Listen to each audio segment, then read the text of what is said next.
Right. He keeps dropping side to side, so I'm just trying to keep him set up. Alright. He's got a mouthful of blood, I don't want him... He was on the bin on the other side of this gate. He's jumped over these fences and stuff like that. And he's up Move here. away, mate. He's obviously... He's fallen from there and he's slipped from there. There's other shoes left over there, mate. What's your name, mate? Huh? Has anyone been hurt other than him? Yeah, me. He's grabbed my brother, he's took my turban off, started grabbing my head. Are you injured? Yeah, I've got swollen eye, little bruises. Alright, just step back a little bit for me. Someone flag these down. Got this stud. Right, let's get you out of there, shall we? Oh. I was in bed asleep. When they just find me up there, look, someone's attacked me. I can't breathe. Grab his other arm. So I've just come running, we only live on St Denny's Road. Right. Come running around the corner. What's happened to you, alright? Mate, this stud. You've been stabbed? Whereabouts? I don't think you have, mate. Look, that's what, and then I'm like, you've got mouthful of, I want to keep you up, keep your... Hand? I can't breathe. Put the hand in the cuff, mate. Yeah. This is like can't breathe. times this has happened to us. We've been walking, we parked literally there. We live around the corner. Multiple times we've had people racist 90 foot. attacks, nothing happens.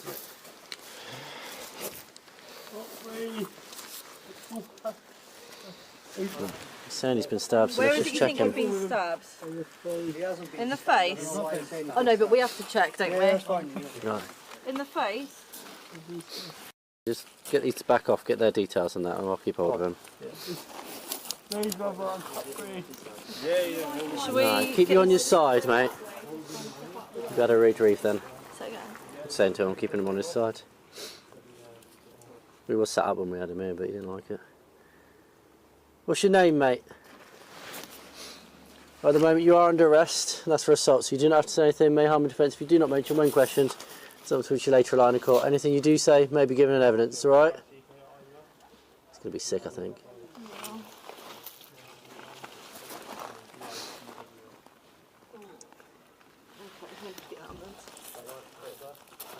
What's his name? I just want you to call it. Yeah, we've got this male, he's Just- been beat up. Are we able to get an ambulance, please? His pupils aren't even reacting. What's up, guys? Welcome back to the Average America Podcast. This is your host, Nathan Tate. Tonight I'm bringing you a sensitive subject, if you will, about some of the racial divides that have been created both here in America and overseas. You saw in the intro that what I used was the unedited body cam footage of Henry Nowak, a young 18-year-old white male in the UK who had been stabbed by the individual in the video. And, you know, it's a travesty to sit there and watch that and see this young man saying that I've been stabbed. He said it 3-4 times.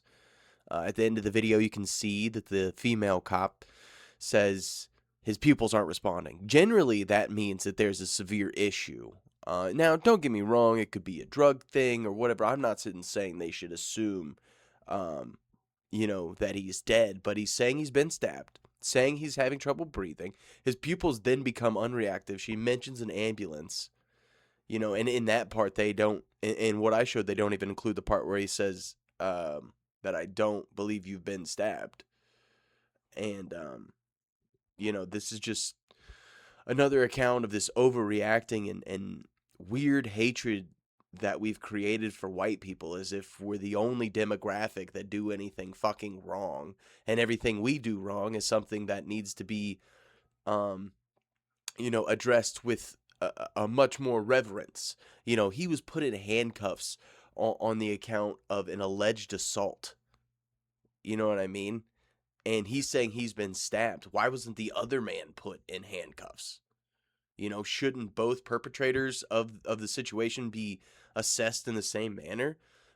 Because, you know, he said that he jumped over there and attacked him and took off his turban, and you know, it seemed like a racial attack. That we're not treating Henry Nowak like he is, you know, an individual in this situation, as if he is this collective of this racist demographic that's become the white coalescence. And I want to point out that I'm not saying that racist people don't exist or racism is not a thing that doesn't exist in the world that we live in. Of course it does. But you can't eliminate evil. It's impossible. You know, and the reality is that when you see situations like this where it's clear that white individuals are being treated in a much different manner, you come to the question of, was it the point to create equality, or was the point to, you know, diminish the white individual, you know, whether it be male or female? And I'm not saying that really is, but that really is how it feels as a white person who constantly sees this stuff. You know, this young man is bleeding out in front of these other white police officers, and because a Sikh man said, "Oh, I've been attacked," they didn't believe the young man who was laying on the ground, stabbed and bleeding out. And now his family has to deal with the fact that he maybe could have been saved, maybe could have been done something, and we don't know. But there was nothing done for him. And yeah, they punished the guy and all that shit, but it's the whole fact of how you handled the fucking situation. Treating him like he's less than. Like he's the criminal because, you know, the whole premise of it is he is the white guy attacking the brown guy. Shouldn't it be that one guy attacked another, or they're both alleging assault on their parts and one of them is on the ground? I mean, why aren't we assessing that the man who's on the ground, not the one who's standing up, is the one who maybe actually received physical harm? You know, and this isn't the only instance. This is the overseas instance. But let's be realistic. We're just now getting into the Carmelo Anthony trial, right? And so I've been watching a little bit of as it started, and let's point out first off that there's been heavy complaints that there's an all-white jury. And look, juror of your peers, okay? We're all Americans, first of all. So the fact that if somehow racism plays into it, well, then that'll have to be investigated. You know, those jurors would have to be, you know, perjured, and he would get a retrial or a dismissal. Like, you have to realize that the justice system does work for those ways. Granted, the justice system is completely broken, and I'm not here to argue that point. But the reality is that he brought a knife to a situation that did not need a knife. He inserted himself in a situation which he did not need to be a part of. He was suspended from campus and from the event because he brought a weapon to school days earlier. And then he shows up days earlier, or days later, I should say, to an event and, you know, gets in some kind of quarrel with someone. I don't know. See, the thing that nobody's given us is if Metcalf and Anthony had a prior excursion, or if it was simply he approached a tent of individuals he knew or did not like. No, I don't know. Or maybe because they were white. We can't, you know, none of those details have been given. But the other fact of the matter is that 4 out of the 6 teenagers that testified were black. Okay? And those black individuals said that Austin Metcalf was not the aggressor, and that Carmelo Anthony looked like he was trying to initiate aggression and was looking for a problem and a fight. And, you know, what do you say to that? I mean, and it's interesting because I have seen videos, and I'm going to show a couple here, of how they respond and what kind of situation this creates for other people. You know, how much this really riles up individuals and allows them to be openly racist, whether it's white or black. They feel correctly. Here's a man saying that the only good cracker is a dead cracker, and going on about how killing white people is something he really aspires to. Here's this clip from outside the Carmelo Anthony trial in day 1. Only good cracker is a dead cracker. Only good cracker is a dead cracker. Only good cracker is a dead cracker. Only good cracker is a dead cracker. Only good cracker is a dead cracker. Get my face on camera. We kill crackers. Where I come from, we kill them. And if I ever see you outside of Texas, you will have a problem. Yup. I'm going to wrap you up in that flag and I'm gonna set it on fire. I like the smell of burning flesh, don't you? Don't you? Don't you? See, the time of you having fear on us is over, Cracker. It's over, Cracker. We ain't scared of you. We gonna do some Nat Turner shit on you, motherfuckers.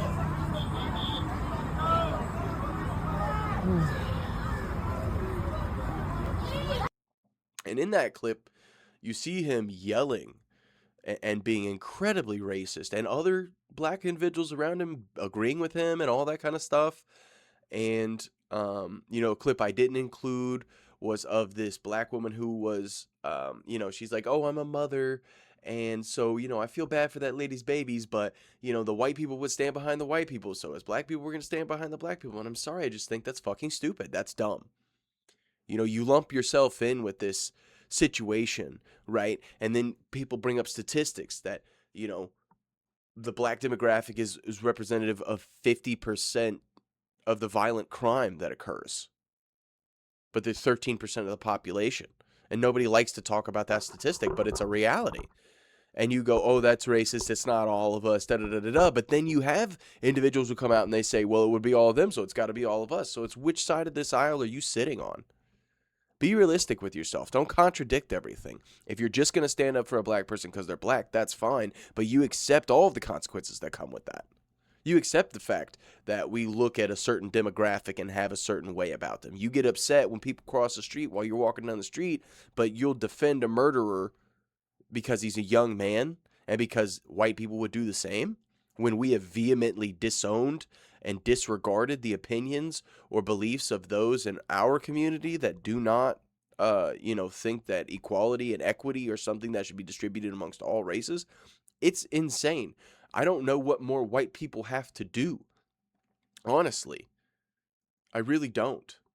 It's all different to make racial jokes and say these things and have a certain feeling, when someone cuts you off in traffic, or that Asians can't drive, whatever it is you want to say, these racial stereotypes. White people don't season their food. Sometimes this shit is real, but we're talking about actual racism that incites violence.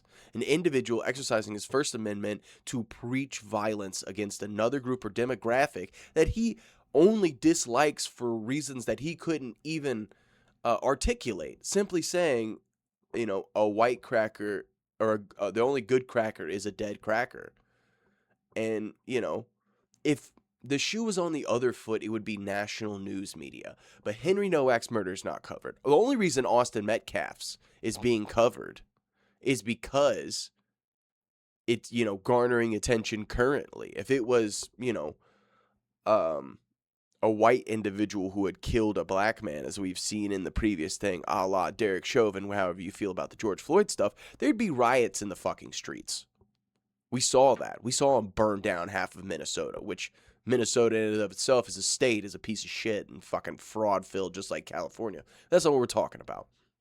The whole point is that there's a certain demographic that's allowed to lose their fucking minds because of a part of our conscience that feels guilty for what our ancestors have done. But I gotta be honest, I don't feel guilty about that shit. That's got nothing to fucking do with me. I'm respectful. I'm polite. I don't try and go against anyone based on, demographics they can't control, whether it be the color of their skin, the level of their IQ, the way they were raised, all of those things. But at a certain point, you are required to adapt and change your mentality. And there's a problem is that there's a certain section of this demographic that refuses that continues to be victimized. And I think they're propagandized by, large media and liberal democrats, and things like that really keep them in a victim's place. And you could even take it all the way back to Martin Luther King and why him and Malcolm X didn't get along so much. And it's because Malcolm X believed in the power of black people. And, he believed that the segregation. And I don't even know that I would argue at this point that he was particularly wrong if you look at how the history has panned out. Now, it is what it is, and we can't go back on that. And, I've met some really cool black people in my life and, was super influenced by black culture growing up. I grew up on hip-hop music especially. Learned a lot about that. Learned a lot about black culture in general. And there's still a lot of things I don't know. But back to it is that, Lyndon B. Johnson And Martin Luther King worked to do the Civil Rights Act, which is fine and all good, but, you know, it kind of integrated everything and prevented black people from creating a certain segment of their own. You know what I mean? Where they could, you know, they talk about now in this current black-owned businesses, all that kind of stuff. If you had not desegregated, and like I said, I feel no one way or the other about it. We're in the situation we're in. We're where we at. We've all lived together for a really long time.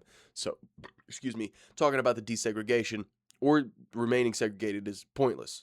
But they talk about, you know, supporting black-owned businesses and all this kind of stuff, and it's like you wouldn't have to do that if there was no desegregation because you would have had your own stuff anyway. And then I think over the course of time, that gap would have been bridged anyway. But when you force these things to happen, and it's not like they shouldn't have rights, but you shouldn't force people to live around, you know, people they don't agree with. Like, I don't want to live next to Muslims. Do I think they're bad people? No. But I think that our beliefs and cultures and things are just so far apart that, like, bro, I don't want my hallway to smell like curry. Or, you know, if you live next to a Hispanic family, I've seen it from several. They have parties on the weekend where a bunch of people show up. I don't want that shit next to me. That doesn't make me a bad fucking person. And I don't think Hispanic people are bad for wanting to have late night parties on the weekend after working hard all week. But they're cultural differences that legitimately create anger and animosity amongst people because you're trying to force them to deal with it instead of allowing them to, like, there are white people who probably get into that culture and really think it's great and would love to be a part of that shit, and they should. But there's also Hispanic people who don't want to deal with that shit too, and they shouldn't have to. Like, you're forcing people and creating divides. And don't get me wrong, we're propagandized by the media to create divides in general. And so it's like I've said, I think black people contributed great culturally to the country. And the music that I love is mostly based on black people. Is rock and roll, all that kind of stuff came from blues and jazz and all the stuff that black people created with music initially. But we also have to understand that when you force integration, you're going to have resistance. And that's that part that we're all failing to understand. It feels like anyway. And that when a person does have resistance because there's a demographic difference, or, you know, they don't agree with a certain way that a person lives their life, whether that be culturally, behaviorally, or whatever it is, they're a racist and a bad person instead of saying, well, they didn't grow up around it, they don't like it, and they don't understand it. You know, understanding a culture is a huge part of it too. And when you're forcing people to integrate with a culture they don't understand, like I said, you're going to create that friction. You're going to cause people to have anger and animosity for things that they either don't want or don't agree with. You know, that's just the way it fucking goes. And so we have to learn to live together, but also be okay with the fact that not everybody gets along. It's like this weird thing where we've created so much division over the fact that not everybody's fucking kumbayaing, or that white people aren't just going to lay down and let every demographic come in and do whatever the fuck they want. You know, I don't know if you've seen it, but there was the protest over Henry Nowak outside of one of their Capitol buildings in London. That was like, I think it was like 1 million people. It was a lot of fucking people, and they were, you know, riot bashing with the cops and all this stuff. And that's what happens when you don't sort these situations out and you continue to let the government separate you and victimize you. You know, I see people who are like saying that socialism is a good thing and all that stuff, and we have socialistic practices. And I've been on this before, and this is not the topic I want to address, but I simply want to state that you will go with a narrative and agree with what the group says if that means that your, you know, meal ticket is not going to be harmed. So if the government provides your money, your food stamps, your housing, all that stuff, and they say the white people are bad, not only as a black person are you going to say, well, maybe they're right, but you're also going to realize that that meal ticket that you're being provided, you need to go along with what they say. And so that's part of it too. And what we have to understand is that the real divide is from the top down. It's not this racial stuff that we have. We have cultural differences for a reason. And I don't hate anyone for their cultural differences. And I don't hate them because there are stereotypes about them or stereotypes about me that may or may not be true. And so I find myself in this weird place where I don't understand, you know, why it's okay to be openly racist against white people, and why, you know, it's openly okay to kill white people, and we make jokes about mass shooters and shit like that, and they're usually white and kind of fucking off their rocker.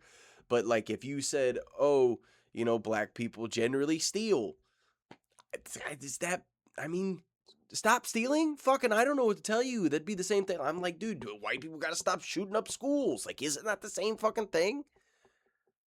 So, you know, I just leave it at the point of where we have to learn that, like, while these cultural differences are difficult to get across, if you talk to your neighbor, if you try to ask questions, and I've been chastised by my friends for asking dumb questions. Listen, there's things I don't understand, and that may upset you. It may piss you off, but I'm simply asking questions because I don't understand.